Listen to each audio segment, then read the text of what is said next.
Hi friends, இன்னைக்கு திருச்சிக்கு நம்ம பாஜக தலைவர் அண்ணாமலை அவர்கள் திருச்சியில் மிக பிரம்மாண்டமான பாஜகவினருடைய பொதுக்கூட்டம் நடைபெற போது 23ஆம் தேதி, அதாவது இன்று திருச்சி அண்ணாமலை வருகிறார். முக்கியமாக இந்த சமக்கல்வி மும்மொழி கொள்கைக்கு பற்றியும் மற்றும் பல முக்கியமான திமுக அரசை விமர்சிக்கும் விதமாக திமுக அரசுக்கு எதிராக பல முக்கியமான விஷயங்களை இன்னைக்கு அண்ணாமலை அவர்கள் இந்த திருச்சி பொதுக்கூட்டத்தில் தெரிக்க விட போறாரு. முக்கியமாக திமுகவை உண்டு இல்லைன்னு பண்ண போறாரு. இன்னைக்கு அனைவரும் திருச்சிக்கு வரீங்க.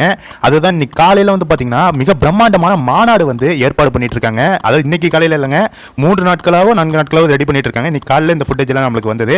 அனைவரும் திருச்சி மாநாட்டிற்கு வாருங்கள். கண்டிப்பாக இந்த வீடியோவை எல்லாருக்குமே ஷேர் பண்ணுங்க ஃப்ரெண்ட்ஸ். தேங்க்யூ. இனிய மாலை வணக்கம்.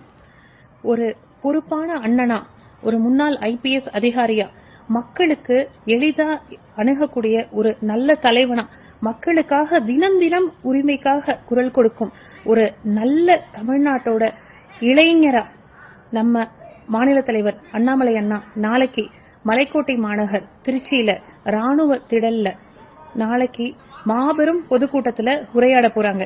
யாருக்காக பேச போறாங்க? நம்ம தமிழக மக்களுக்காக பேச போறாங்க. நம்ம தமிழக மாணவர்களுக்காக பேச போறாங்க. நம்ம தமிழகத்தில் உள்ள மகளிருக்காக பேச போறாங்க. நமக்காக பேச போறாங்க.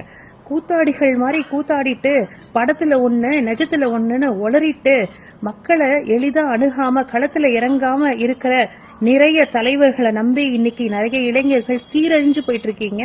பல லட்சம் பேர் அவங்கள நம்பி ரசிகரா இருக்கீங்க. ஆனா எங்களோட தலைவர் உண்மையா களத்துல நிக்கிறாரு, மக்களுக்காக நிக்கிறார்.